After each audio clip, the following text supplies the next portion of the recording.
हम कर रहे हैं अनुलोम विलोम का अभ्यास। राइट हैंड की मुद्रा बनाएं इस तरीके से और लेफ्ट की ज्ञान मुद्रा बनाते हुए घुटनों पर आराम की स्थिति में रख दें। राइट नोस्ट्रल आप बंद करेंगे और आंखें धीरे से बंद कर लें। राइट नोस्ट्रल बंद करते हुए लेफ्ट से लंबा धीमा गहरा श्वास भरें। फिंगर की सहायता से लेफ्ट नोस्ट्रल बंद किया। राइट से धीमी गति से श्वास को बाहर छोड़ा। राइट से फिर से श्वास को धीमी लंबी गति से भरा और लेफ्ट से छोड़ दिया।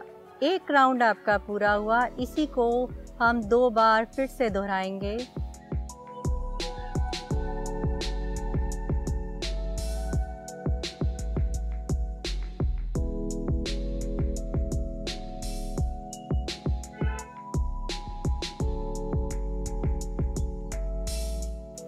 धीरे से फिर से ज्ञान मुद्रा में आ जाएं।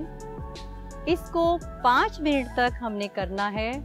विद्यार्थियों को 5 मिनट से शुरू करते हुए इसे 10 मिनट तक करने का नियम बनाना चाहिए।